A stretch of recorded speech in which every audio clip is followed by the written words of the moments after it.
You're listening to the ESO Network, your station for all things geek. Hi, I'm Joe Heath. I'm Toni Heath. And this is the Watch-A-Thon of Rassilon. You always stare at me right after you say that, and it fills me with this immense dread. Just immense, terrifying dread. I just thought you should know that. Cool. Play the theme song.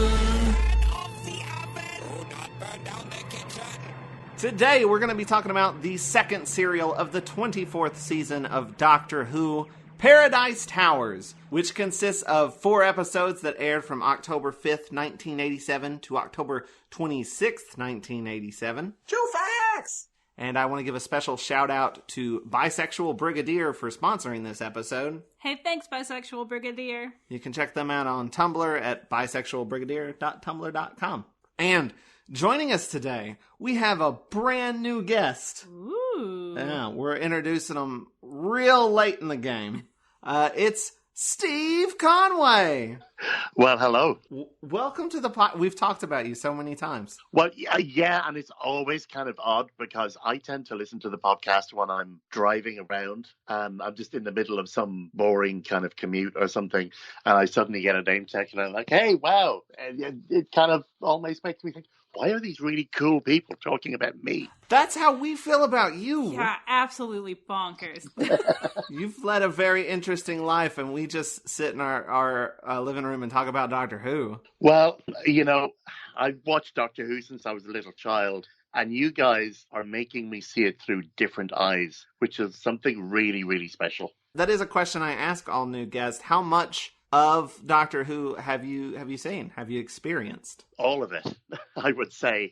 In that, like, I watched it in the old traditional manner first. So I grew up in Dublin, in Ireland, and we were just kind of in the overspill area of the BBC terrestrial signal. So on Saturdays, you used to be tuned in. Now, I was born in 1964, so from about 1969, so the last series of Patrick Troughton, I was starting to watch it. I was old enough to watch it. I have specific memories from things like The Mind Robber and The War Games. And then from the start of John Pertwee onwards, I was absolutely hooked, and I would never miss an episode on Saturdays. So I used to watch it all the time then. And of course, on the BBC, unlike in North America, there was no way to see the old episodes because they would get a repeat once the summer after they were first broadcast, if you were lucky, and then they would never be seen again. So I used to catch up via the Target novelizations, which were really fun.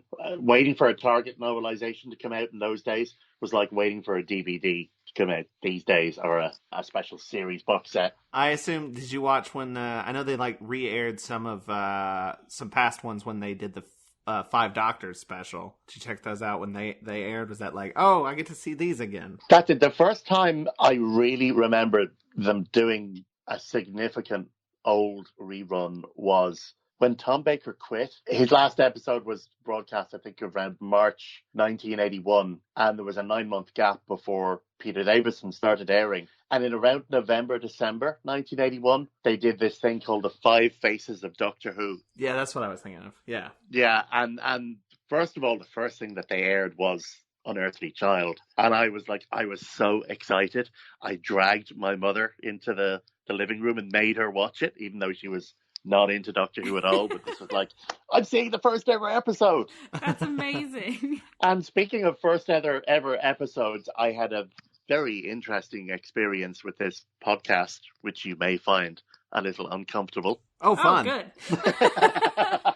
I joined the listeners of this podcast from about episode 4 or 5. Truly bonkers. Those episodes sound like shit.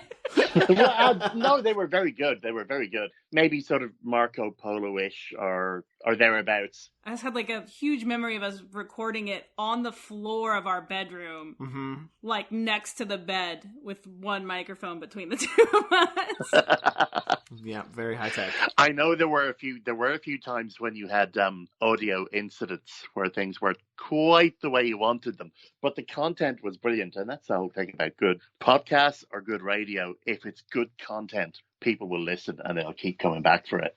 But the first thing I did was I wanted to go back and listen to the old episodes, and I was able to get from episode 2 onwards, but for some reason I couldn't locate episode 1. So that was fine, and I stayed with you and, got right through to maybe Stones of Blood or thereabouts, episode 100. And then finally, episode 1 popped up on my feed and was available. So I went back and listened to it. And it's really interesting because at the very, very start... And this is the thing in media. You'll make throwaway comments because you're trying to be funny. And they're designed in such a way that someone will laugh for a moment and then move on and never think about it again. But you forget that the way people can re-listen to and re-watch things these days, those throwaway comments can come back to haunt you. I'm so worried. At the start of the very first episode of Watch-A-Thon of Rassilon, you made this little throwaway comment and you said, this podcast is going to be a metaphor for our sex lives. I truly don't remember saying that.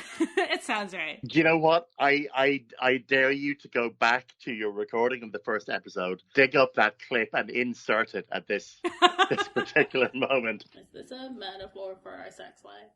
Yes. Okay, good. As long as we're on the same page. But the interesting thing is, for anybody listening then, that would have meant nothing because nobody knew anything about the podcast. But I had listened to 100 episodes of Watch-A-Thon when I heard you made that comment. So I knew lots of things. Oh, no.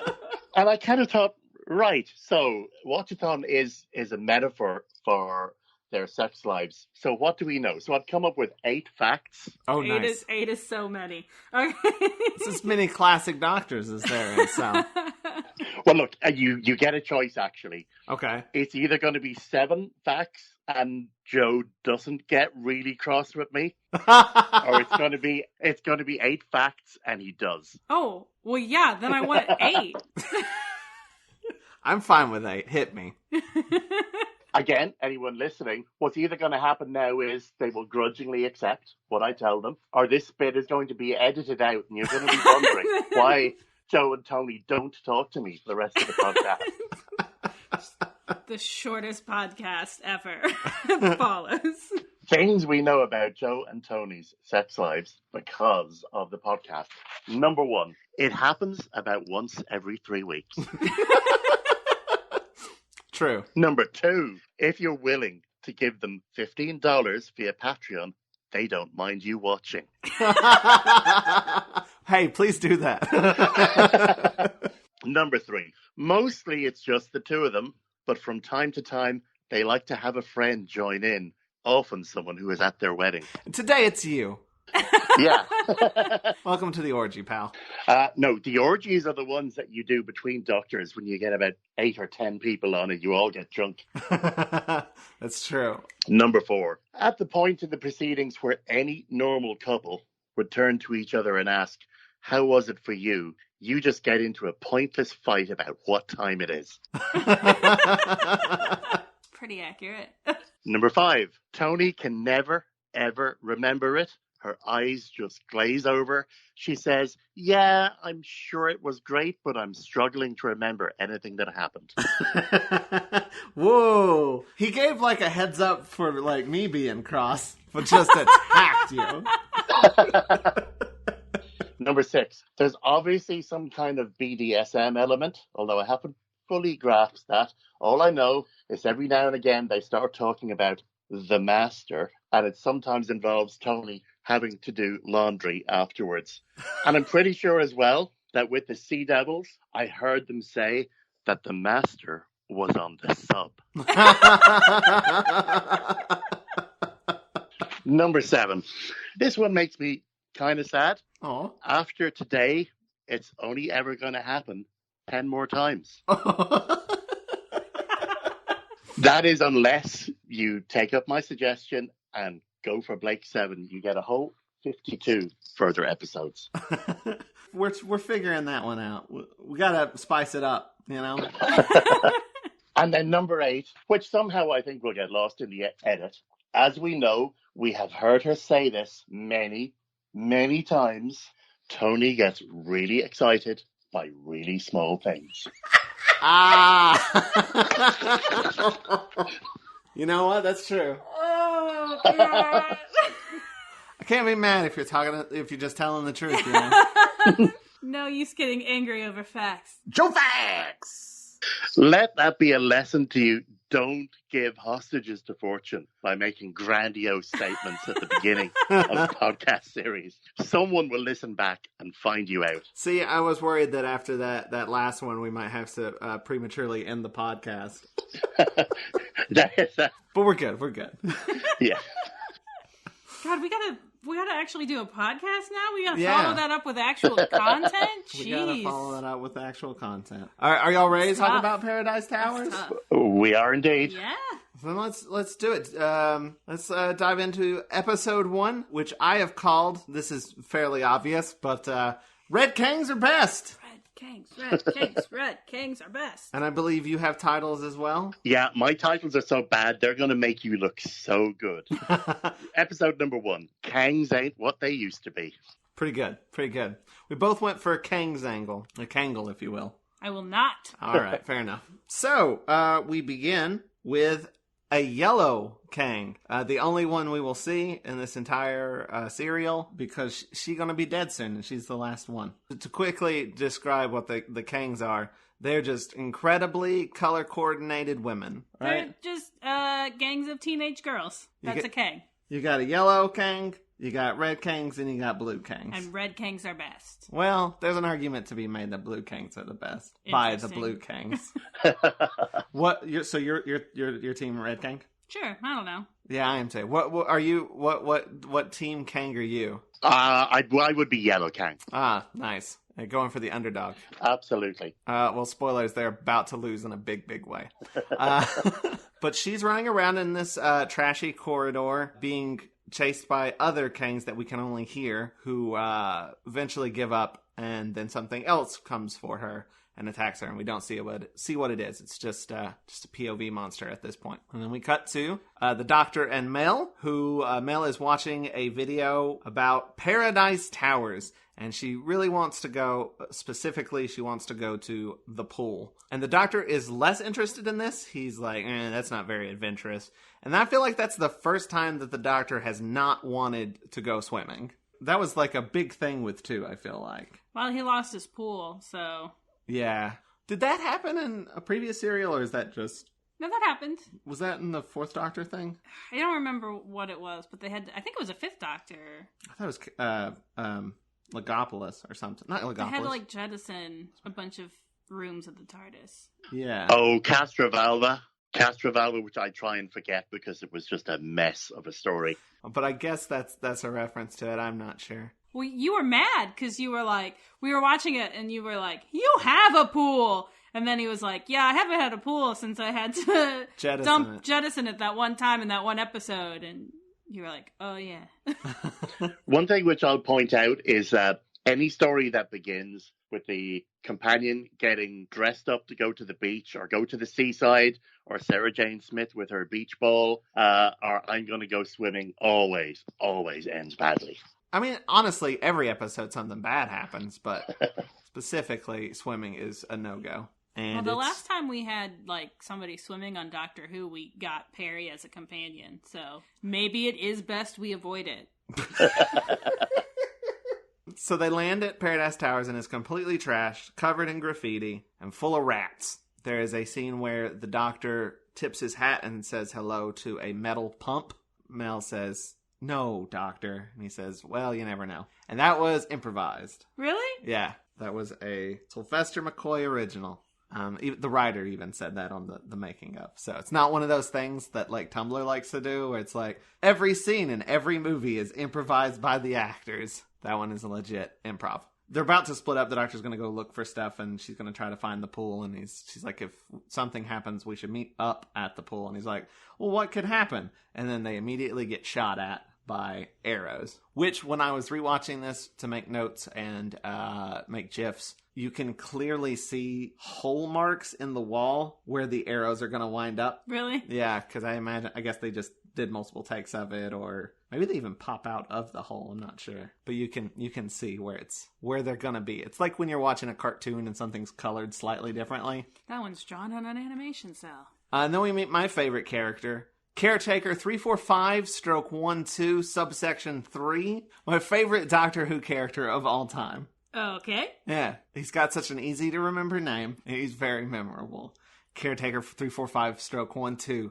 Subsection 3. Isn't he about to die? Yeah, it's very tragic when Caretaker 345/12 subsection 3 dies. It's very sad. I'm not ever going to not fully say his name. Oh God, I'm glad he's about to die.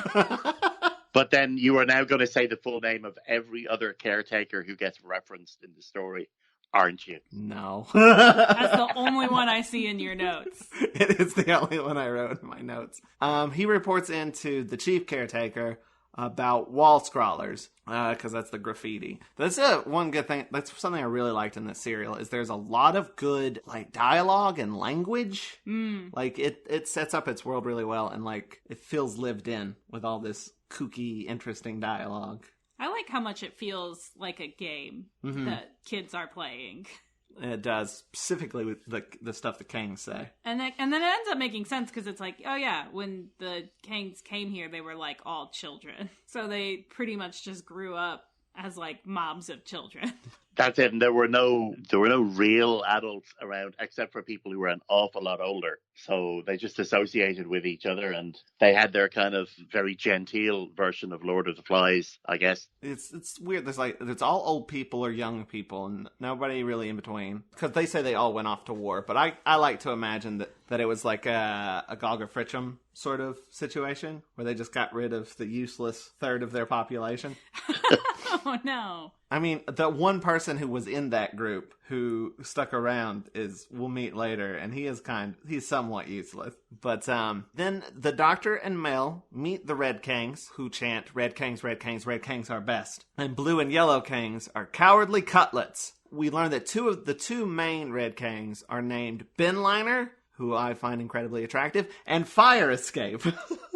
Their names are amazing. They are amazing. This is such a good choice that someone made. Thank you. Thank you for making a character named Binliner. I love her. She's only been in one other piece of media. She was in some horror comedy in the 80s. That's it. Doctor Who and some horror comedy. That's it. It's very sad because she's great. I love Binliner.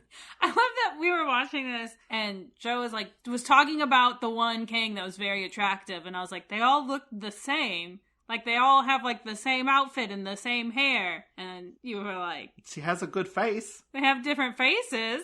And then, oh. Yeah. Right.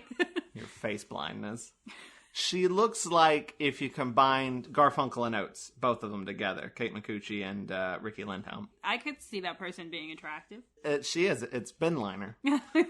And there was another one called No Exit, wasn't there? Yes. I don't remember who she is. They also give a name to the Blue Kang in the novelization, I think, but not in the actual episode. I think it's like Water Fountain or something like that. But she doesn't get named in the actual serial, only in the novelization. One would have to assume that they had proper names that their parents gave them, but for the purposes of the game, they wanted to adopt the names of objects that they saw around the towers. And I think, I guess most of the names they pick are somewhat associated with their color. Like, a fire is red, a no exit sign would probably be red. Binliner? Binliner would usually be black. Maybe it has one of those, you have the little strips you can pull out and tie it together. Tab. Yeah. All right. Okay. Sure. And a water fountain's blue, because water's blue, right? It doesn't seem like you really have enough data to be making this claim, but okay. I'm going to put it on, a BuzzFeed article sort of thing. It's going to be my theory. BuzzFeed, you don't write articles for the dip. dip. Just do it on the dip.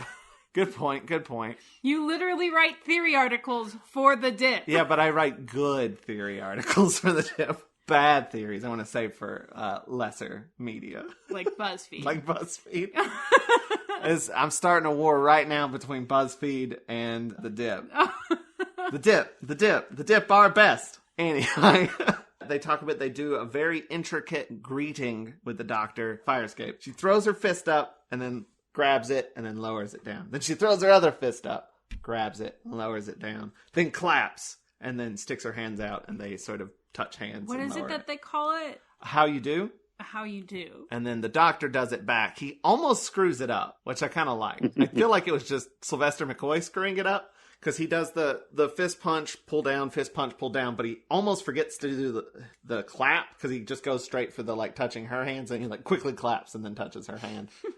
And then goes down. Then he does an extra little bit where he rolls his hat onto his hand and then rolls it back up onto his head. There's a lot of hat-based action in this particular serial. He's forever doing things with his hat in it. Yeah, before they even leave the TARDIS, he has his hat up on the center console in the TARDIS when it's going up and down. His hat's just on top of it. Yeah. I did not notice that. That's great. He also does a lot of doffing of his hat to various people that he meets. Very cordial. I'm a big fan of the hat roll. I'm going to learn how to do that. You should. The Red Kangs really like the Doctor. They say he is of high faction and he is ice hot. But they don't like Mel. Because Mel is wearing blue. She is. She's wearing like a blue polka dotted thing. It looks very similar to her last outfit, just blue and polka dots instead. I think last time she had stripes and they were red. See, if she just kept that on. Yeah, if she had that outfit on, this whole episode, this whole serial might have gone differently. We see the blue Kang for the first time. She pulls a phone out and says that the last yellow Kang has been made unalive. And then we see that yellow Kang inside of the cleaner, which is just a big giant robot. It looks so sweet. It looks like the world's sweetest robot. It's gigantic and has like 3 terrifying arms. I know. And it carries around dead people in its like wastebasket in the back. Not everybody's perfect. I just wonder, in its originally designed function as a cleaning robot, what is the giant screw for? That's a good question. You know, tightening up nuts and bolts, I guess. Screws, I guess. That actually makes more sense. But it is really big. Maybe they just really big screws. It rarely uses that, too. It mostly just grabs them with the grabber hand. Also, it's very bad at stuffing people into its wastebasket because there's always a foot sticking out. Always. I know. That's kind of one of those things that, you know, when someone makes a joke and then they keep making the same joke again and again and again. The first time you see it, you see there's a particular view they do, and you see the front of the robot, and then you see the side of it as it goes by, and then you see the trailer and you see the foot sticking out of it, and you, oh my God, you know, there's a dead body in there. But after about the 10th time that they do that same shot, again and again and again, it's kind of, yeah, we know. Now I'm just embarrassed for this robot. Get the whole thing in there. I mean, maybe it's just not a lot of space in there, so you got to leave one foot out. Just one. To be fair, that is sleeping rules. You got to have one foot out from underneath the covers for Do you think they're temperature control. Do you think they're sleeping? Oh, maybe it's a similar reason.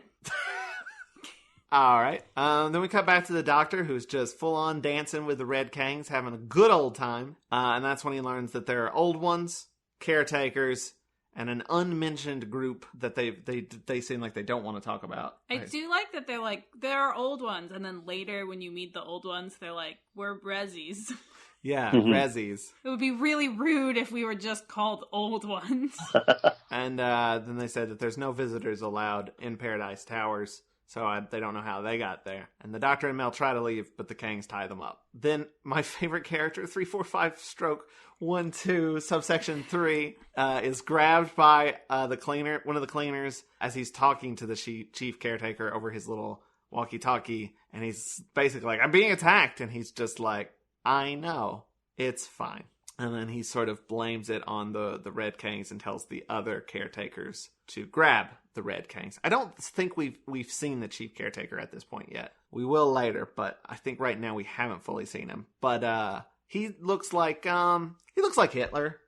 Oh. He looks Hitlerish. Yeah, I had rewatched Paradise Towers there about 3 or 4 weeks ago, obviously knowing that this record was coming up. But I decided I would watch it again this evening, and I made my wife watch it with me. And her first thing when they did the reveal and showed his face was, why is he made up to look like Hitler? That's like a thing that they do too, right? Where oh yeah, they do like a little salute that's just, they put their fingers under their nose. Just making a little Hitler mustache. Yeah. They're basically doing like a Sig Heil, but it's just a little finger under the nose thing. It's not subtle. It's not subtle, but it's fun. I know there was a lot of criticism against the guy who plays the chief caretaker for overacting and being hammy. And to them, I say, boo, you're wrong. What are you watching this show for?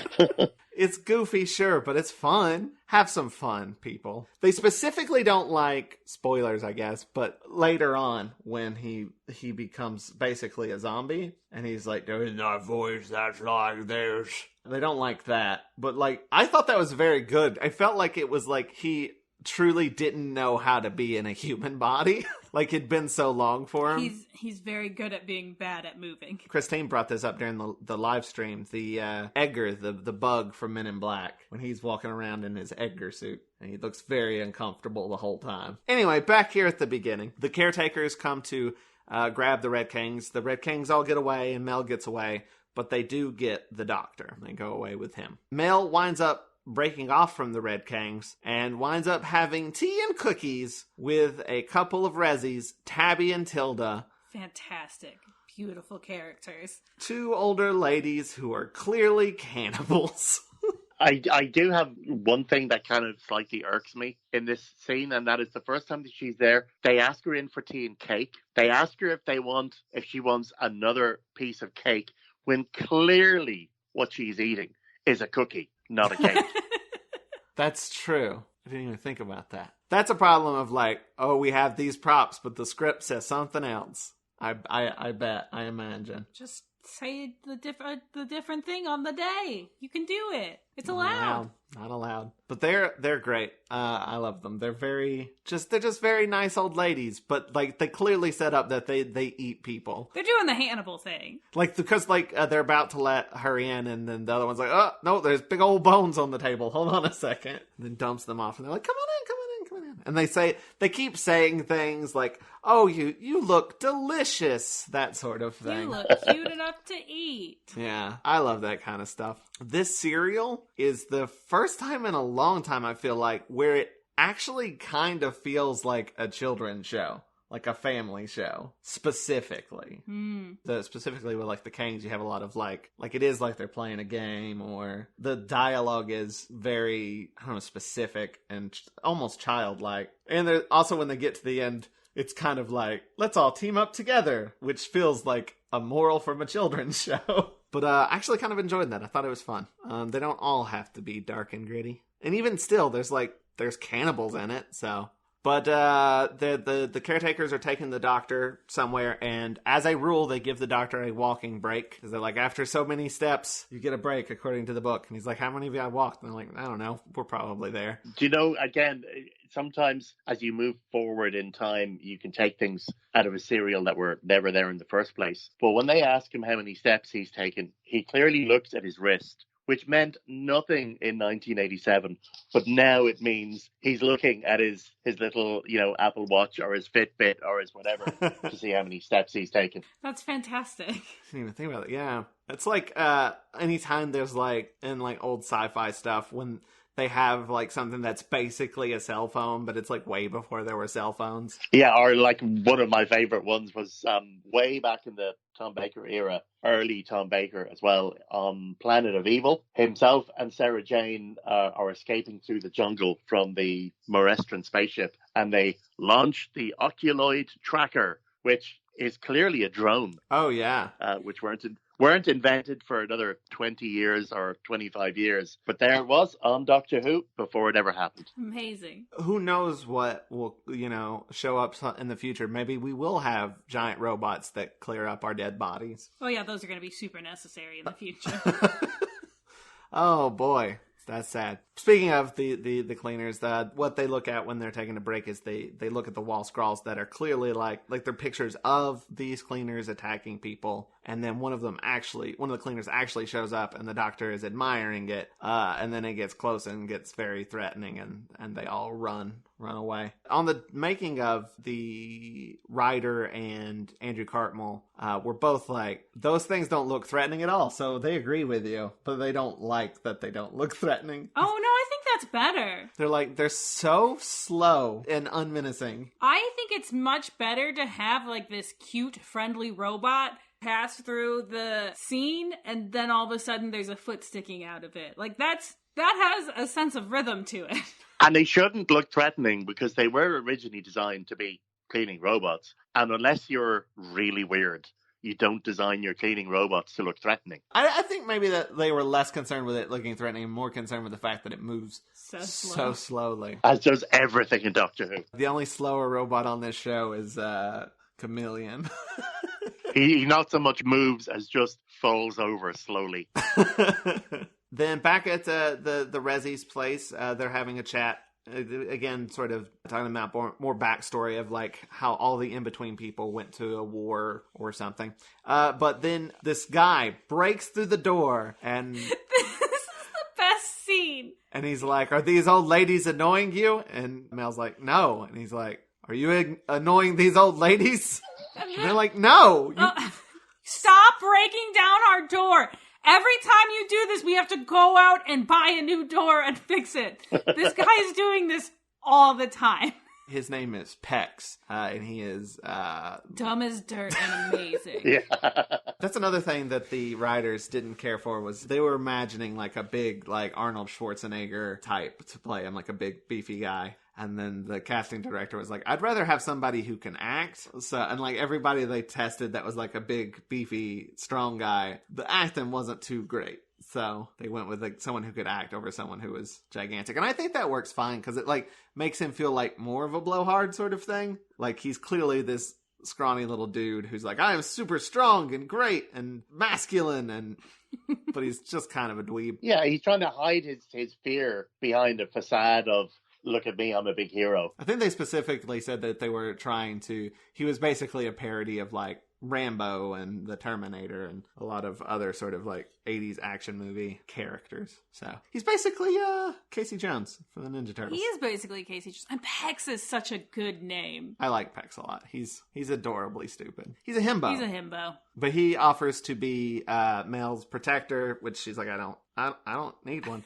But he's like, I'll be your guide since you don't know your way around this place. And she's wanting to get to the pool. Mel's reaction to someone saying, I'll be your protector is so great too. Because it's just incredulous. Like, no? Gonna protect me from these clearly innocent old ladies? Protect me from people breaking down doors. Do you know what else is great about these old ladies? They're not super related to the plot. Like, the fact that they are cannibals isn't like some great big conspiracy plot stuff. There's other stuff happening, and also these two old ladies happen to be cannibals. I mean, I think it's partially that, like, probably resources are low or whatever, you know? Yeah, but they do seem to be the only ones out of the Resis that are cannibals. Are cannibals. Yeah. And also they have plenty of They have tea. baked goods. Yeah. They have plenty of, well, not cake. I guess they're out of cake, maybe, and that's why they're just, like, insisting on calling all their baked goods cake, because they ran out. I don't know. So I want to know what happened that they have only tea snacks and apparently no meat. I think you will find it's called Brexit. Oh shit, you're right. Fair enough. People are going to hate me for that. There are rats, though. Could they not eat rats? This is what I'm saying. These people just enjoy eating people. Some people are just like that. You know? It's good that those two found each other. I think they do eat a rat because in a later episode, after Mel has got away, you see them finishing a meal and there's a very small set of bones on a plate and they're saying, that was very nice, but it was very small. And I kind of took that to be a rat. Oh. See, my mind was like, that's a child. Maybe not. There are no children, though. So. Well, they're the Kangs, and they have said that, like, I guess they've eaten enough Kangs that, like, the Kangs won't hang out with them anymore. Yeah. Speaking of the Kangs, Mel and Pex come across the Blue Kangs doing a big sort of funeral ritual thing for the unalive Yellow. All hail the unalive Yellow. She's still a Kang. She may not have been like a Blue Kang, but she was very brave nonetheless, or whatever. She was brave, like a Kang should be. Yeah. Yeah, and you know what? If I can get on my soapbox and just talk about how good this is, because you know in sci-fi series, when you come to a planet or a place and it's either completely ruled by women or one of the teams on the planet is all women, they all tend to be really one-dimensional. and it's they're all women and they're all fierce, or they're all women and XYZ is happening to them. Whereas with the Kangs, you see them being raucous, you see them having fun, you see them being brave, you see them being sad and mourning other Kangs. It's like human females have more than one dimension to their emotions. It's really mind-bogglingly, wild. Well, for 1970s, 1980s BBC, it actually is huge progress. And again, like the Resis, there's good women and bad women. They're not all exactly the same. Some of them are just cannibals. And some of them are just nice old ladies. Yeah, but even with the Kangs, like you have individual Kangs who are sometimes sad and sometimes brave and sometimes funny, and that's even better. Mm-hmm. Yeah, absolutely. I also really like this scene because it becomes very clear here that it is a game. So they're mourning the Yellow Kang, the unalive, and they're like, "Did you make the Yellow Kang unalive?" And they are like mortified at this idea. Kangs don't kill people, and so it does become very clear that this is a game that has become like a culture. Killing them is not part of the game. Yeah. That is something else that has happened. And that is also an interesting thing. I mean, because like having like, warring tribes or whatever is also a sci-fi trope. And so to have that be like, well, it's a play on like what you expect you already know. Yeah, and the other great thing that happens later, so again, spoilers, but when the Blue Kangs finally win, you find out that like winning the game isn't we invade your headquarters and steal all your stuff and kill you. It's just we invade your headquarters and say, now you have to admit we won.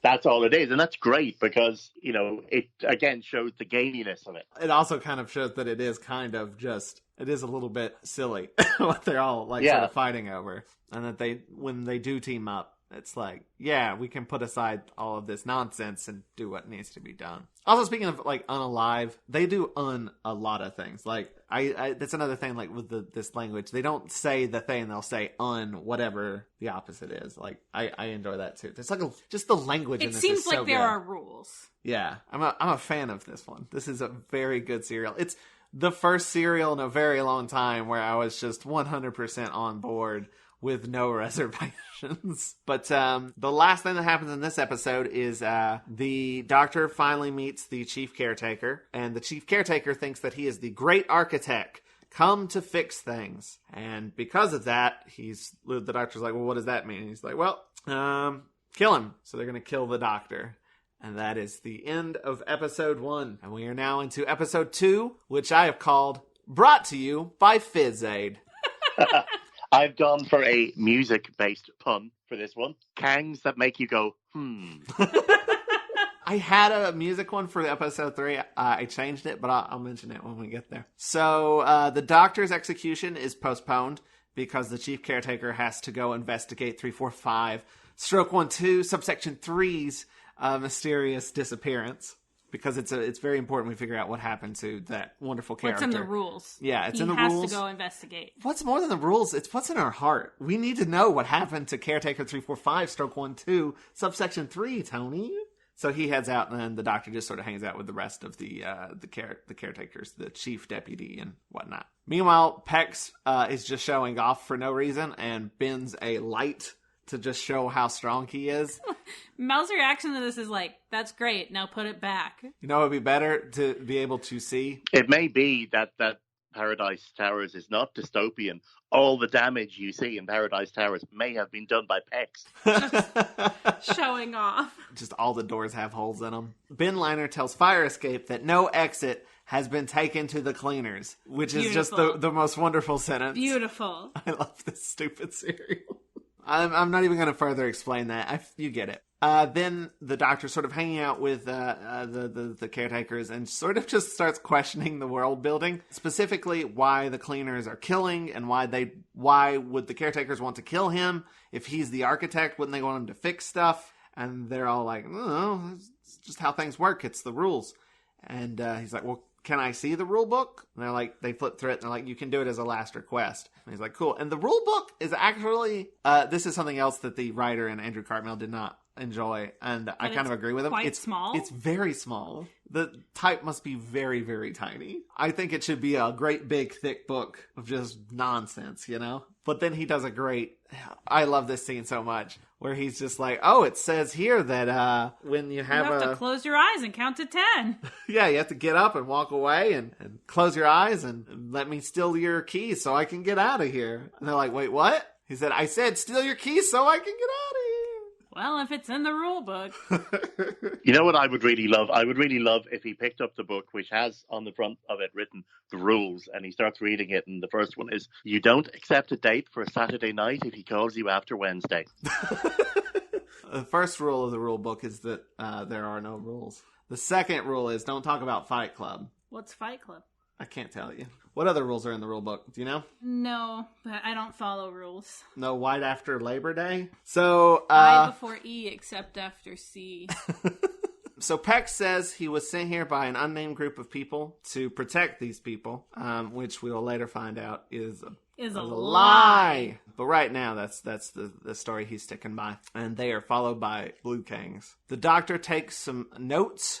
He's like looking at the graffiti, and he takes some notes and gets chased by cleaners. And then that's when the chief caretaker is informed that the doctor has escaped, so he wants to get him back. It's a lot of running around in this serial. Then we meet another Resi, Maddie, who drops by Tilda and Tabby's to tell them that a caretaker has gone missing. Our beloved 345-12, subsection 3. And that's when we first see that not all Resis are cannibals, because that is an assumption you could possibly make. There's something interesting about this scene that I thought was going to be a thing that turned out not to be a thing, which is that one of them is dressed in red, one of them is dressed in blue, and one of them is dressed in yellow. And I was like, oh, what does that mean? It didn't mean anything. Just their style. So the doctor finds one of those phones and tries to make a call on it, but it doesn't work. So he hits it, and then coins start pouring out of it, and he catches them in his hat. He says, jackpot. He reads the coin, and it says that it's by the order of the great Cro-Agnon. We'll find out later the Cro-Agnon is the great architect. That is who the doctor is supposed to be. I'm not sure why he thought the doctor was the great architect. I think it's just because nobody had been there in so long. If anyone was to show up, it would be the architect who knows about the place and would probably figure out a way to get there. So the doctor has got the coins, but then some cleaners show up and he falls through a door to get away from them. And that is, he falls into the Red Kang's brain quarters and then has a chat with them. Brain quarters is fantastic. All of the terms and terminology in this is so good. They sort of show him how the phones work. And he also says, this isn't just a phone, and he turns it around, and it's a Fizz Aid dispenser, hence my title. And he puts some of the coins in it, and a soda comes out, and he drinks it, and everybody drinks it. How old is that soda? It's got to be flat and bad by now, right? You would think. Maybe it's Future Soda, and Future Soda just doesn't have an expiration date. Yeah, they've got some preservative thing going on. I mean, how long do sodas normally last? About a year, I think, if they're in a can. Well, then this definitely has to be some sort of Future Soda. I don't think that they've been in there for more than a year. Yeah, because I think they were all kids, and now they're all supposed to be teenagers, right? Is that the timeline of the cereal? I don't know what the timeline of the cereal is, to be honest. I couldn't tell if the Kangs were supposed to be younger than they were, or if they were just young because they had grown up like Lord of the Flies style. I'm not sure how much time is supposed to have passed. It's kind of odd because whenever they ask anyone, when you ask the residents, it's like they've been there forever. It sounds like it's 20, 30 years, but then it can't be because the Kangs are only older teenagers or middle teenagers. So it can't really be more than 10 to 12 years. If it's going by, because this serial is somewhat based on a novel called High Rise by J.G. Ballard. And I haven't read it, but from what I've read about it, it is this high-rise building everybody's sort of sealed off in and lives in, and it's self-sustaining. But that time sort of loses all meaning because it's just they exist in there, and the outside world is kind of just they don't even think about it. So and then it basically devolves into these horrible societies of people just being awful and stuff, and it just becomes this whole thing. But if it's going by that logic, it could just be they've been locked off in this, that time has no meaning anymore. So it's only been 10 years, but it might as well be forever. Yeah.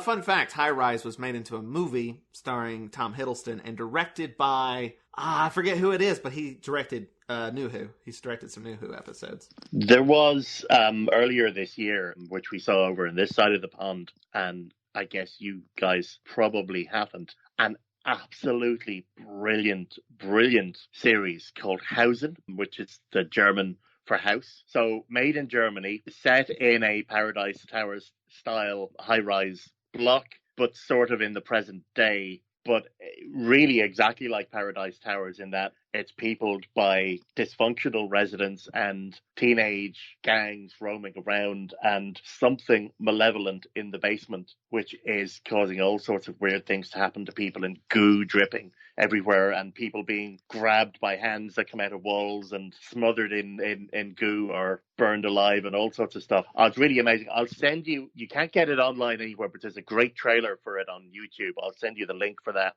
Awesome. I have seen the High Rise movie. I honestly wouldn't recommend it. It wasn't very good. But it's Ben Wheatley.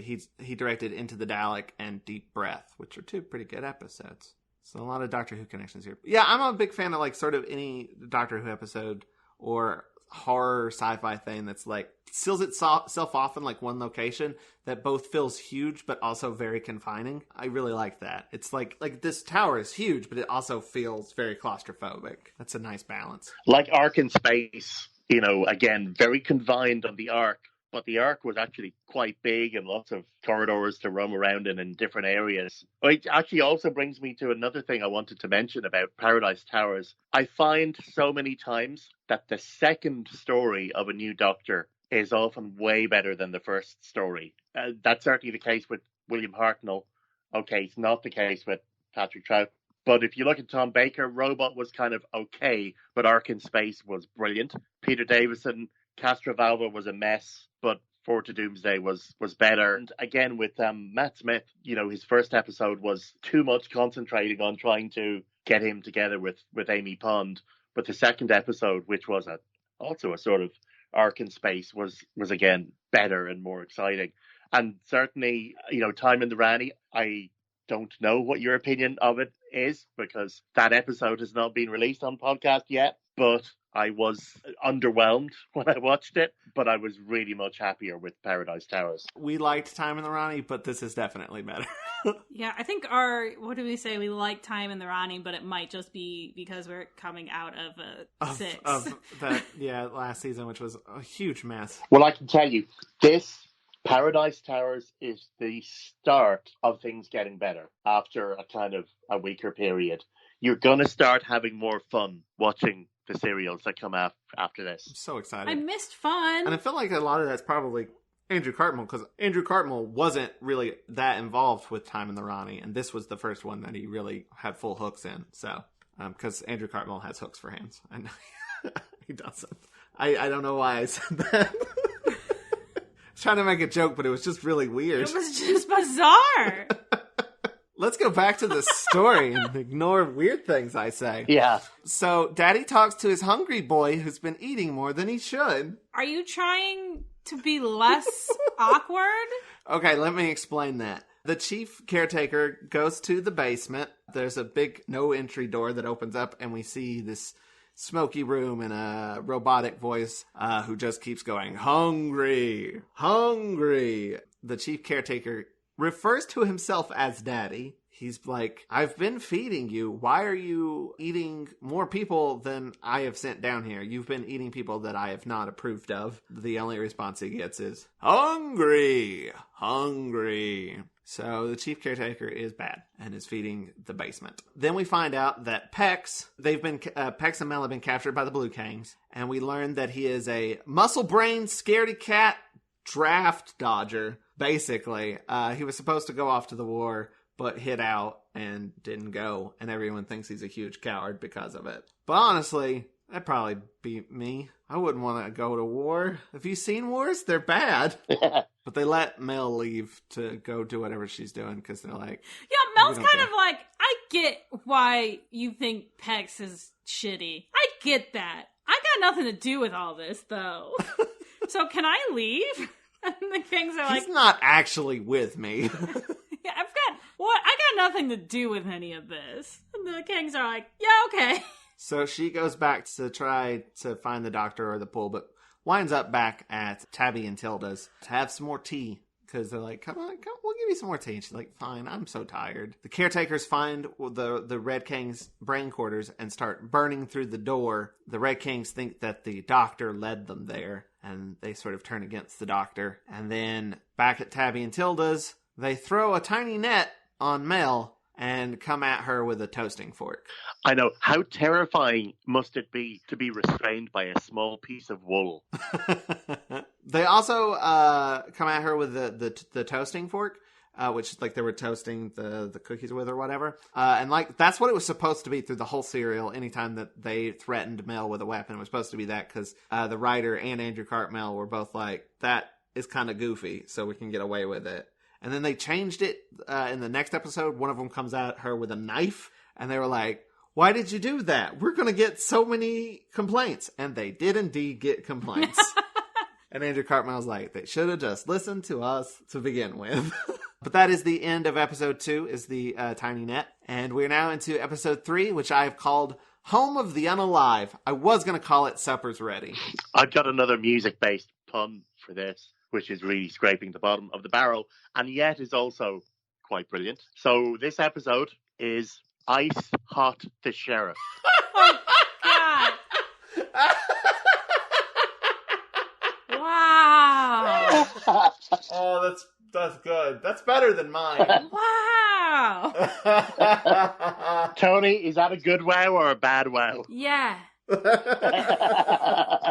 I'm reading between the lines on that one. Mine was a music reference too, but that was better. Ice Hot the Sheriff. That's amazing. Bear in mind the next lyric is, but I didn't shoot the deputy, and he didn't. Oh, the chief deputy. I'm going to need you to please convert the entire song and make it about Paradise Towers. I'll see what I can do.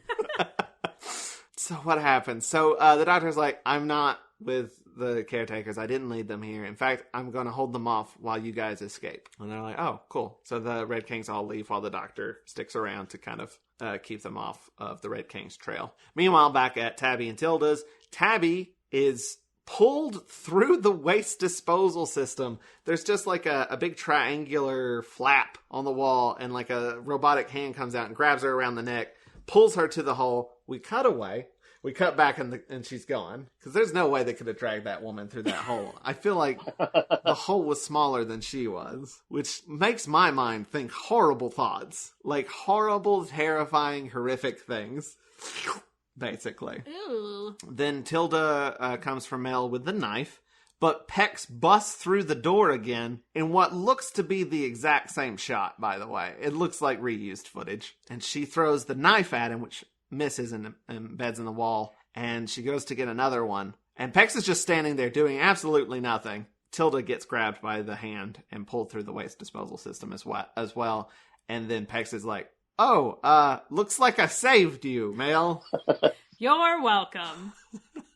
Then they find a map in that apartment that should help them find the pool in the sky, as it is called. It also says at the bottom, basically, don't go in the basement, is off limits. And then the doctor is brought to the chief again by the deputy. And the deputy is starting to question all of this. Like, a bunch of people are disappearing. What's up with this? Including our people. And something seems up. He's starting to question it a bit. But the chief starts interrogating the doctor, and the doctor is sort of on to him. He's like, I think you're ordering the murders, but I think there are more murders than the ones you're ordering. He puts all this together, and he's like, I think it's gotten out of your control. And that is somewhat confirmed when the deputy comes in and tells him that 2 of the Rezzies, Tabby and Tilda, are missing, and that the chief caretaker has to go investigate that, because them's the rules. I'm less concerned about this than I am about his investigating the disappearance of caretaker.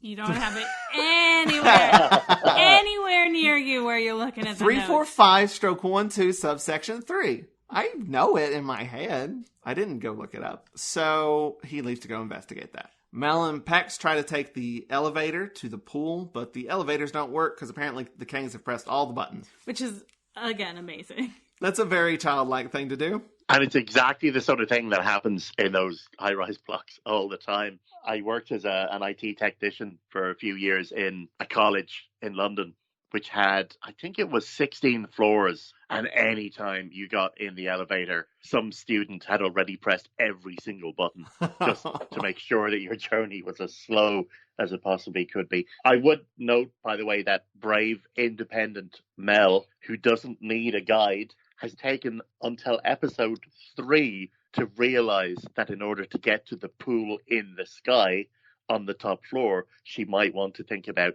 going up in the lift. That is a good point. Sometimes the most obvious answer just seems right out of your grasp, you know? I used to, when I was leaving work, when we worked on the 5th floor, I would hit all the buttons on the way out. But I was like always, that was like the last person to leave. So I wasn't doing it to anyone. You're doing it to the elevator. Yeah, I don't know. It satisfied something in my brain. Think of the energy usage. You were single-handedly driving climate change. Oh, God, oh, no. But on the plus side, you were ringing up a bill for, the boss. Yeah. Meanwhile, the doctor is sort of just chilling out in the caretaker's place, watching a video brochure about Paradise Towers. Honestly, this video makes it look like it might be on Earth, possibly in the future. It looks like just the normal video. And they have said on the documentary, like, we don't really say where it is. Maybe it is Earth. I'm looking forward to getting some Fizz Aid in the future that lasts forever. That lasts for at least a decade. But while he's watching this, the Red Kings sort of tap him on the shoulder, and he's like, I'm watching something. Oh, hey! And then he walks over, and all of the caretakers have been tied up by the Red Kings.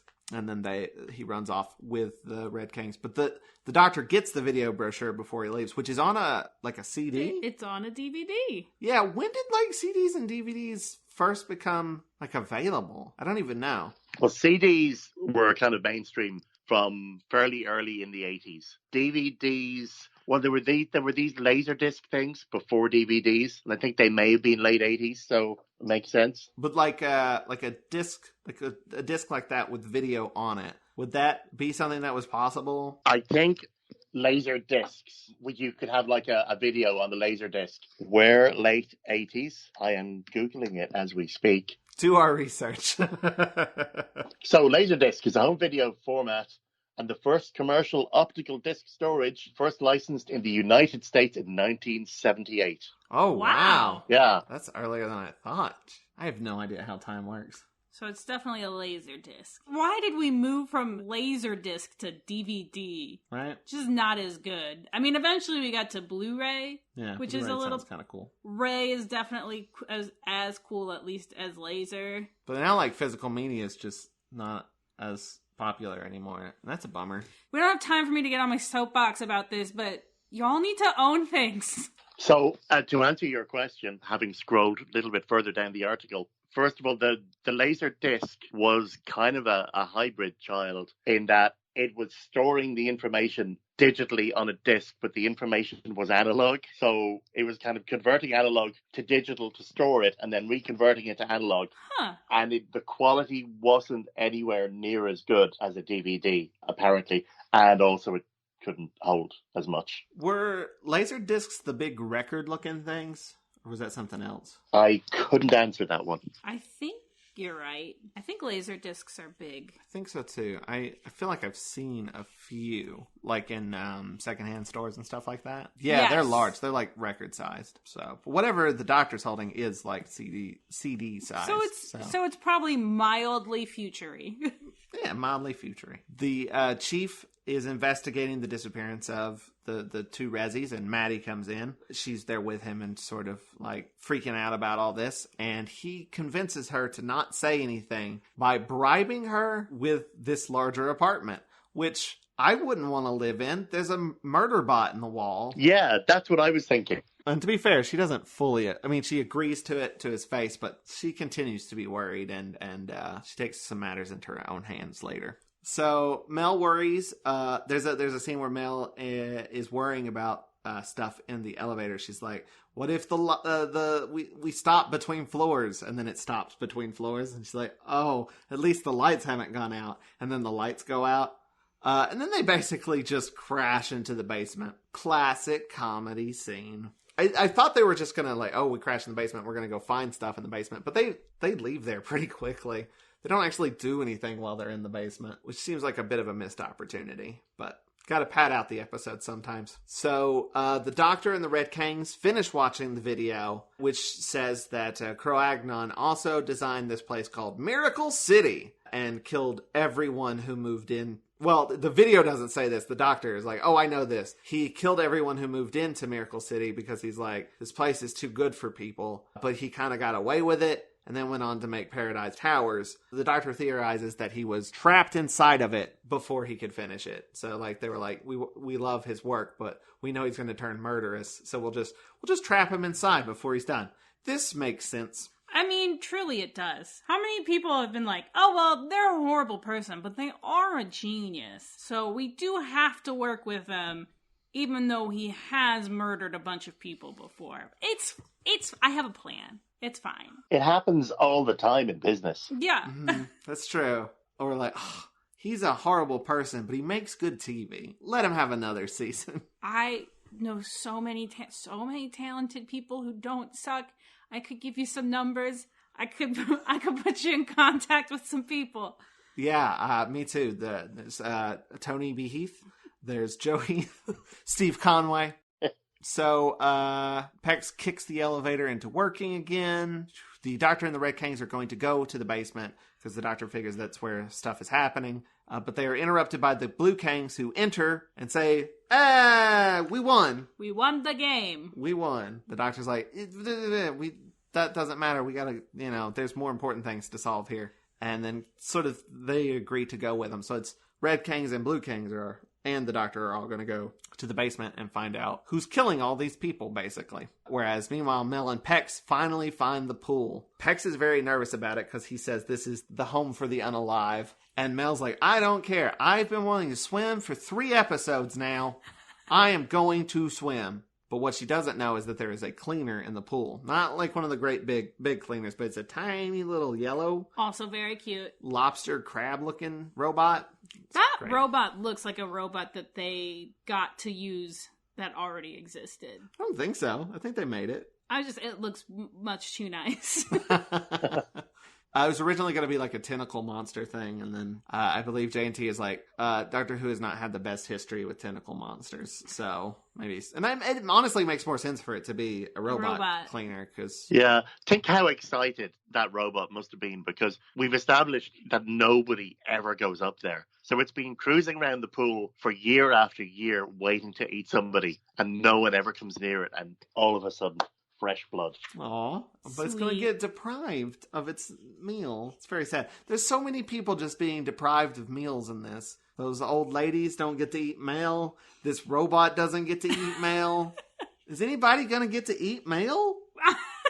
That's a question that won't be answered on this podcast. Lastly, in this episode, the hungry boy in the basement reveals himself to be Cro-Agnon, and he wants a body. And he has the cleaners shove the chief caretaker into this room that we've been hearing the voice from, and a thing falls down around him. Basically, he's going to take the chief's body. The Doctor and the Kangs watch this from a distance, but then as they're leaving, the cleaners turn on them, and one of the cleaners grabs the Doctor by the throat. And that is the end of episode 3. And we are now into episode 4, which I have called Build High for Happiness. And I have called Kang Bang.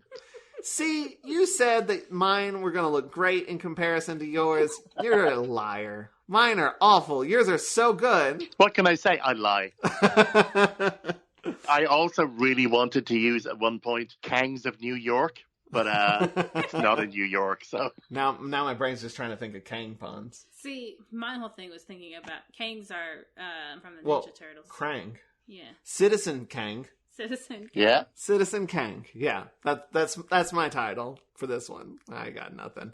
Okay, so the chief caretaker is now Cro-Agnon. He's like very zombie-ish and I believe there were some people on set that J&T I think was like, what is he doing? This is too cheesy. This is too bad. This is too much. Even the actor playing him heard this from him and he's like, I'm just going to do it more. So respect. I know what I'm doing. He's lost his mind. Of course he's going to be over... How do you play this if you're not going to play it over the top? You want me to play this subtly? He's Hitler zombie. And I agree. I think this is great. I love what he's doing here. I kind of weave back and forward on this one. It was an example of stunt casting, of which JNT was becoming a very, very regular performer on this, because he had been one of the most famous sitcom actors in Britain and much beloved for comedy. And that's the reason why in episode 1, the first few times we see the chief caretaker, you're only seeing his arm, or you're seeing something else, and they're kind of holding him back to do the big reveal of, look what famous person we got to be in the episode this time. But yeah, look, listening to it from your point of view, and that's, as I said, one of the things I've loved about the podcast is I'm seeing my childhood television through fresh pairs of eyes. And if you find it really fun, that makes me rethink. Also, like, we're American, and yeah, I got no idea who that dude is. Yeah, so we're like young and American, so that's like a double whammy for why I have no idea who this guy is. What was the sitcom that he was popular for?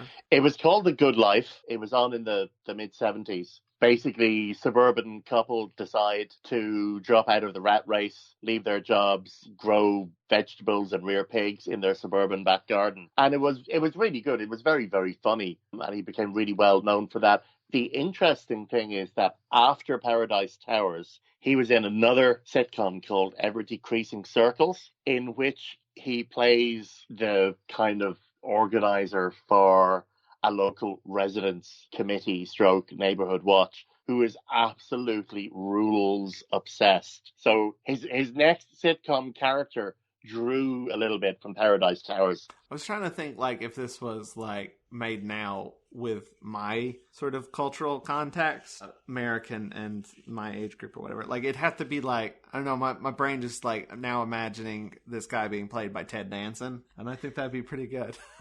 Yeah, or you look at it and it's Matt LeBlanc or someone. It's that he was that kind of level of well known in the UK. So that's less interesting than to me. Maybe I could see that. Maybe now that it's put in context, you're like, maybe it could be the other guy. What's his name? Matthew someone. Perry. Matthew Perry. Yeah, that's it. There you go. That would honestly be wild. That's what it was like for us. Oh, could you imagine David Schwimmer? Ross? Oh. Yeah, that would be wild, like trying to take Ross seriously. as a Hitler zombie? Yeah. Pervert. Okay, so Mel goes for a swim, and she is attacked by the pool cleaner. Pex just stands there doing nothing, so she grabs his gun out of his holster and shoots the robot. And we get a really cool effect of like its POV as it sinks and everything gets like very digitally and special effecty. And I really like that shot. It's good. But there's no more swimming from here on out, and that's a little sad. Why wouldn't she go back in? The robot's dead. I think it's kind of spoiled it. I guess. I almost called this episode Regulation ZZZ because the deputy enacts that regulation, which just calls everybody back to headquarters because he's freaking out. No? Only the Kings have brain Only quarters? the Kings have brain quarters. Okay. But to call everybody back to the office because he's freaking out because the chief caretaker, or Cro-Agnon, is now just going around just gassing everyone. The cleaners are like emitting this gas that kills people. Why did they never do that before? They always had to use the big screw and the clamper hand. Why are you asking me questions I don't have answers to? Perhaps because before they still had to be somewhat clandestine in the way they operated, whereas now it's no holds barred. Yeah, they were looking for a body, and now they've found one. Why did it take him so long to find the body? Because it's this guy that's been helping him this whole time. Sentimentality, maybe? Or maybe he's been feeding, and now he's eaten enough that he can take over a body. Has he been eating the body? What has he been doing with the bodies? I'm suddenly questioning everything about this serial. It's interesting as well, because usually when you get one of those stories and it's, I'm looking for the perfect body, it's always going to be the doctor, because they want to possess the doctor or eat the doctor. So it's refreshing to see that it's actually somebody else they wanted to take over. The stunt casting guy. The doctor and the Kangs find Mel and Plex up on I guess it's the roof. I'm not sure. The Kangs proceed to tease Pex, again calling him a coward, and he's about to leave. But as he's leaving, because he's like, oh, everybody's making fun of me, he bumps into Maddie, and some other Rezzies who do not talk because they're probably... Because they did not get paid. Yeah, you have to pay them more if they talk. But they bump into Maddie and some Rezzies who have come to ask for help. Then the chief makes it to the office and orders the deputy to, quote, get rid of all the flesh. But the deputy is like, that's not good, and just runs out of there, terrified. And then back on the roof, the Kangs agree to work with the Rezzies, and they agree to work with Pex. But they say, we will not work with the caretakers. And then the deputy... No cops at Pride. No cops at Pride. Then the deputy pops his head in and is like, hey, I just want to say, can I work with you guys? It's very good. Basically, they just, like, everybody just starts agreeing to help each other. And it's actually kind of nice. It's a little cheesy, but I don't know. I liked it. I like how enthusiastic everyone starts to get here. They're all like, yeah, let's do it. Let's send the cleaners to the cleaners. Which apparently that was said by Fire Escape. And she's like, I hated the way I said that line. Aww. And she's like, I'm very glad that I'm not on screen when I say it. Because I can claim that it's not me. But then she said that in a documentary. So now everyone knows she's the one who said, send the cleaners to the cleaners. They start coming up with plans. The deputy's like, there's some stuff that we used to take out the rats that's in a storage closet. It's explosives. You know how sometimes you just explode rats? Yeah, all the time exploding rats. And the Rezzies are like, we have tablecloths that we can use to slow down the cleaners so that the Kangs can shoot them with their bows and arrows. We're all working together. We will see that happen. The Rezzies and the Kangs destroy a cleaner. The Rezzies throw this tablecloth over them and they're blinded, but it's very see-through. It's like, it is... it's just like a doily or something. Yeah. It seems very old school, like how they used to defeat the Daleks. Just throw some mud in its eye. It'll be fine. Yeah, and of course the cleaners don't have a voice, but inside they're going, my vision is impaired, I cannot see. But their last sort of plan is the doctor says we need to lure Cragnon into a trap. He says, I will be the bait, but someone else has to go get him. Because I'll just be like, you're very dumb and I'm very smart, and that'll cause him to come out. And Pex offers to be the one to lead Crowagnon into the trap. He will be a hero for once. Would you trust him? Would you really trust him? Honestly, I would, because I'm a sucker. The whole time they were like, calling him Cowardly Cutlet and Scaredy Cat. I was just like, be nice to him. I get very uncomfortable when people are like, mean, yeah. So I would definitely be like, he can do a thing. Just give him a chance. But they do agree to give him a chance, and he gets a bracelet from the Kangs to symbolize that he's, as brave as a Kang or whatever. He also gets some dynamite. Then he gives Mel his gun, because he's like, I'm not going to need it. And it was at that point that I was like, oh, he's going to die. He's straight up going to die. And spoilers, I was not wrong. Poor himbo. He's also been told that, get Crowagnon out of his office as soon as you can so he can't look at the monitors, see what we're doing. Get him out very quick. But once you get him out, take your time getting him to us so that we can finish setting up the trap, because we're going to need as much time as we can. So Pex goes and tells Crowagnon that he can take him to the doctor. And then they're walking. The chief caretaker is being very creepy, and Pex panics and is like, let's get there right now. Let's go. Let's hurry this up. So he does the thing he's not supposed to do. So when he gets there, they're not quite ready for him. And the doctor tries to shove Crowagnon into the trap, which is through this. Basically, they've set up an explosive area in a room, and they're going to shove him in it, and it'll explode, I guess. But he can't shove him in because Crowagnon's too strong at this point. And Pex tries to run away, but keeps getting blocked, and then sort of was like, I've got to do the right thing. And he goes and he grabs, the doctor's being throttled by the chief. And Pex grabs the doctor and chucks him aside. Throws him into a wall. Yeah, it seemed way harder than necessary. And then he headbutts Crowagnon, and they both fall into the trap, and they both explode. And then we see the funeral ritual again, and everyone is hailing Pex this time. The Doctor is given a red and blue Kang scarf. It's like blue on the outside and you flip it inside out and it's red. And they're like, you're honorary Kang now. We still don't like you, Mel. No, they don't. They don't say that. I want to see that scarf make an appearance in New Who.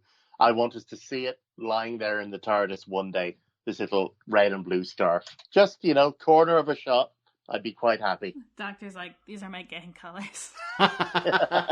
Yeah. My Kang colors. Your Kang colors.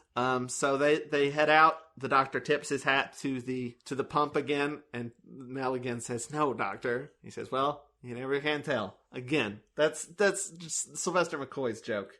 And it like perfectly bookends this serial. I think it's great. And then they get in the TARDIS, and the TARDIS disappears, revealing some wall scrawl. It's got the blue and red scarf of the Kang, and it has the it says Pex lives in big letters. There's like a handful of Doctor Who serials that have like big graffiti moments. Well, there's graffiti on the TARDIS, wasn't there? Yeah, and like he makes them scrub it off. Yeah, but there's like, it made me think of both like Bad Wolf, and it made me think of that the 12th Doctor one when Clara dies, and like that guy is air quoted Clara. I meant to air quote dies, and I air quoted Clara. I meant to do dies with the air quotes. Like anybody, if this is an audio podcast, they can't even see me doing it. Yeah, that's why I wanted to make sure everybody knew how much of an idiot I am. Yeah. Great. But yeah, when like he does the little the sort of mural of Clara. All right. Anyway, that's the end of the serial. It's the end of Paradise Towers. That's the end of the serial. We're gonna take a shit. I didn't know that. Dear. We're gonna take a quick break, and we'll be back for final thoughts. Welcome to Dr. Geek's Laboratory. Dr. Geek here with another reminder that the ESO Network is pro-science and pro-vaccine. We urge you to be a superhero and protect yourself, your family, and your fellow geeks around the world. Don't be fooled by the forces of evil and their anti-science misinformation campaign. Consult the latest CDC guidelines, your doctor, and get the COVID vaccine today. Welcome to the Ring of Thunder, the most electrifying wrestling podcast in the Thunderverse and the ESO Network. From the power of the people's host, Sexy Thor, critics say, it doesn't matter what the critics say. You already know you're in for a hammer-swinging, burrito-eating, mic-blazing, hair-raising time with this weekly wrestling adventure. WWE, AEW, Impact, and whatever else I can possibly fit. If you hear what the Thunder is talking. And we're back. Toni, do you know what bit we're about to do? I sure do, Joe. I sure do. A bit that's apparently a metaphor for our sex life. What bit are we about to do, Toni? The one where you ask me what time it is. Hey, what time is it? Right now it is 7:59. It's much later for our guest. PM. What time is it for you? 1 minute to 1 a.m. in the morning. See, you are keeping this man awake with your silly bit. Yeah. So what do we do after we do the silly bit? We do the final thoughts. Oh, yeah. It's time for final thoughts. Final thoughts. I really like this. I have to say, both now and in the past when I watched it originally, it was like a step up and it was a step back towards Doctor Who being a bit more fun and a bit more interesting. There was some stuff in it specifically that I found very interesting. I've always loved language and the whole kind of linguistic shift thing that was going on with, corridors becoming corridors and the various other things. And I found that great fun. And then as well, the fact that you had possibly the best representation of women and girls that you'd had for a long, long time in the series. Not all the same, different emotions, even different emotions in the same people. Happy, sad, excited, fearful, tearful, and, capable of growing and changing as well. I thought that was really, really good. And it gave me hope that things were going to get better, as indeed they did. I really, really liked this one because it was fun. Because it was fun to watch. The Kangs are cool. I like their little game.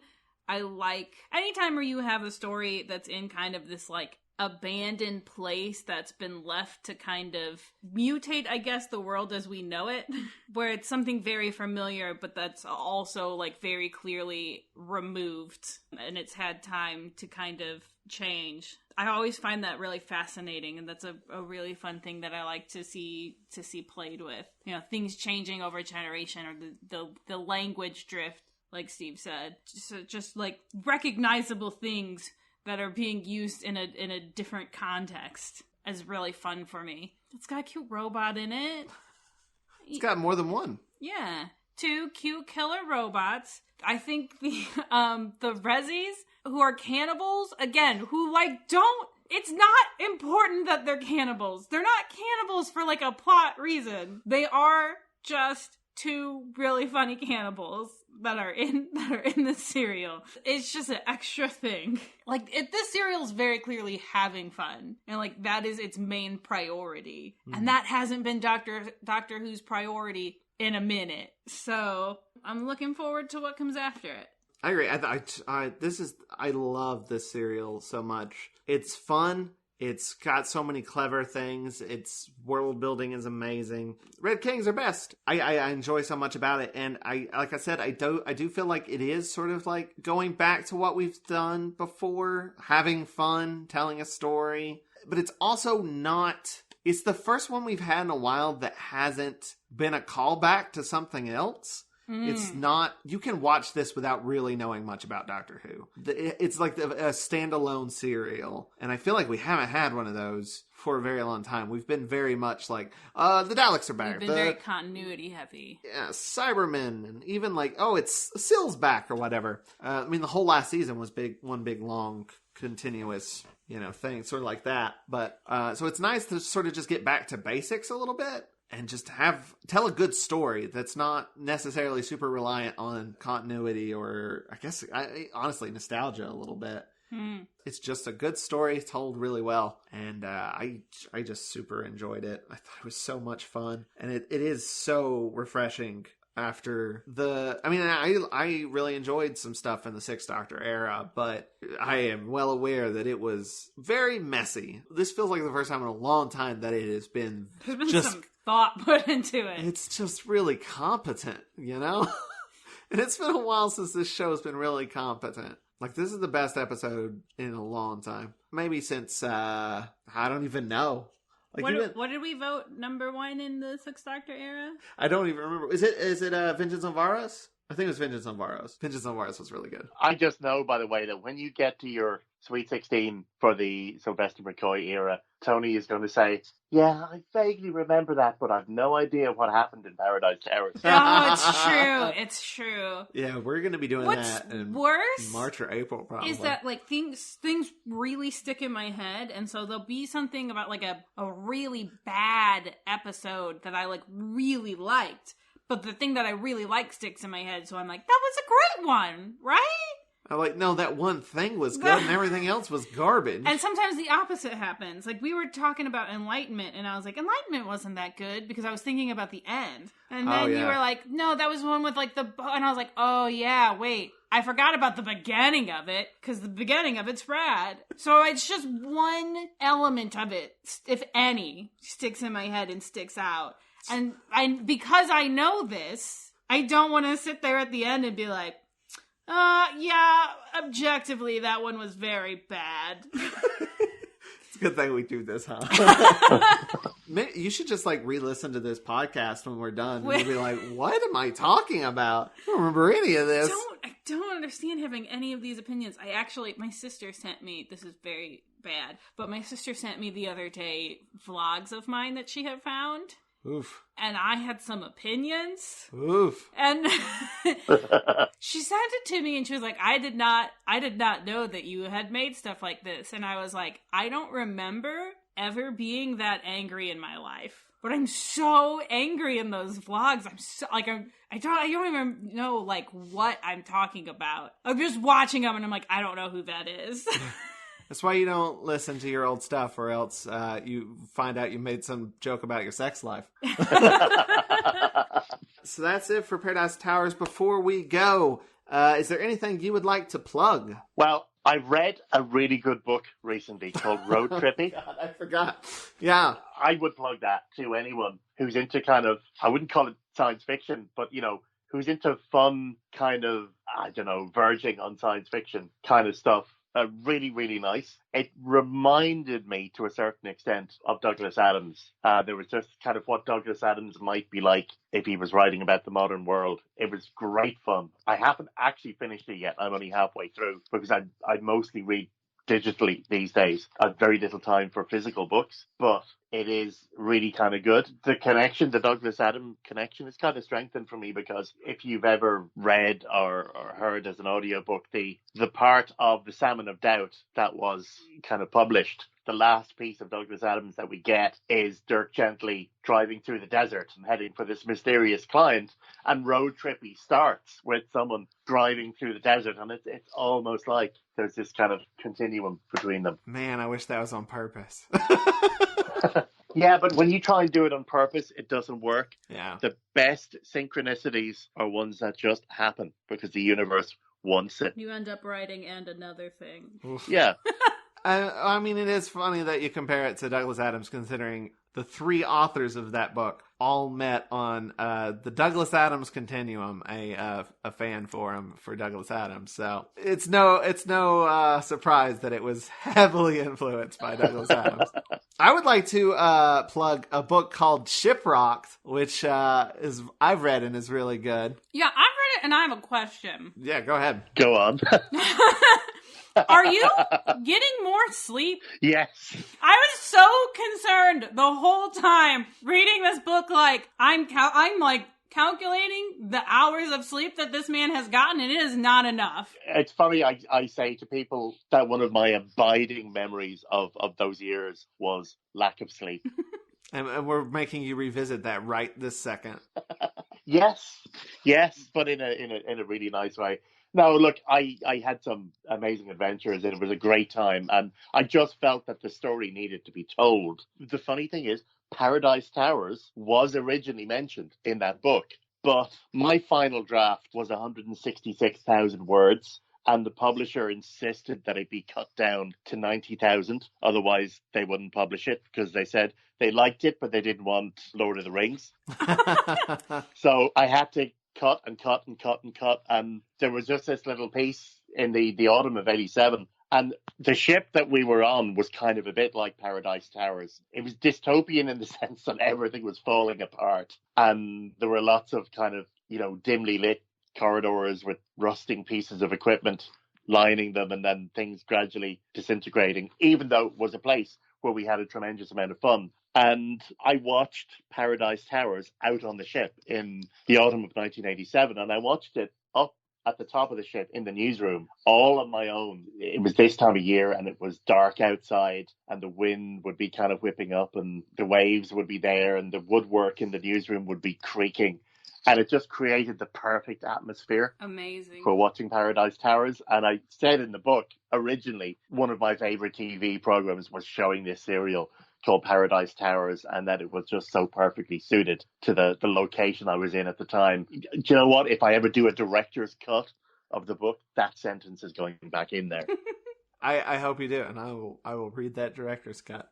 He will. He'll read them both at the same time to compare the differences. I've done it with Stephen King's The Stand, so yeah. Release the Conway cut. Get that trending on Twitter. Okay, so you plugged my book. I plugged your book. Is there anything else you wanna plug? If you enjoy good music, I'm on a station called 8radio.com these days, which you will find, surprisingly enough, at 8radio.com. But other than that, no, there's nothing to plug. Well, if you liked this episode of... Wow. What? Do you want to plug something? No. All right, cool. I will say also check out The Dip. They're better than BuzzFeed. Better than BuzzFeed. TheDip.com, DIPP. Do not get your employer in trouble with BuzzFeed. The views I have are not representative of The Dip or whatever, but we all know The Dip's better. Yeah, check out the Comic Completist series. I just finished watching all of the comic book media that came out in the 1940s. Because I'm that kind of weirdo. But if you like this episode of the podcast, you can check out more on WatchA-Rassilon.com. You can also find our podcast, our Patreon, our Amazon wish list, and more at linktree/Watch-A-Thon. That's linktr.ee/Watch-A-Thon. And I want to say special thanks again to Bisexual Brigadier for sponsoring this episode. Hey, thanks, Bisexual Brigadier. Check her out at bisexualbrigadier.tumblr.com.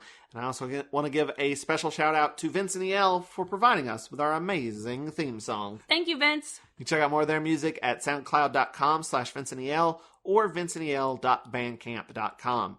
And tune in next time when we talk about Delta and the Bannermen. Bannerman? I hope it's not about the Delta variant, because I'm tired of COVID. Until next time, keep calm and Rassilon. Goodbye, and I love you in a platonic, parasocial way. Goodbye. Red Kangs are best! So who's best? The Red Kangs, I gather. This has been a broadcast of the ESO Network. Be part of the crew and help support our shows by donating to our ESO Patreon or by shopping at the TeePublic store, which can all be found at www.esonetwork.com. The ESO Network, your station for all things geek.